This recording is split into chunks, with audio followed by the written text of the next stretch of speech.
একটা গ্রামে থাকত এক ছেলে আর এক মেয়ে। তারা দুজনেই জানত না যে তাদের জীবন একদিন অদ্ভুতভাবে জড়িয়ে যাবে। একদিন ছেলেটি তার সহপাঠীদের নিয়ে বাইরে বেড়াতে বেরোয়। হঠাৎ ভিড়ের মাঝেই চোখে পড়ে সেই মেয়ে, অসম্ভব রূপবতী, সুন্দরী। তার চোখে যেন এক মায়াবী জাদু। প্রথম দেখাতেই ছেলেটির মনে ঢেউ খেলে যায়। কিন্তু সেই দিনের পর বহুদিন তাদের দেখা হয়নি। মেয়েটি পড়ত এক বিদ্যালয়ে আর ছেলেটি অন্য বিদ্যালয়ে।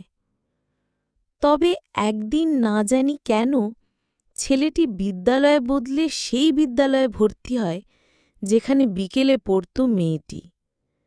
সে জানতই না যে মেয়েটি এখানেই পড়ে। তারপর একদিন হঠাৎই বিদ্যালয়ের আঙিনায় আবার দেখা হয়ে যায় তাদের। মেয়েটিকে দেখে ছেলেটির মনে পুরনো সেই মায়া আবার জেগে ওঠে। সেই মুহূর্ত থেকেই শুরু হয় তাদের গল্প।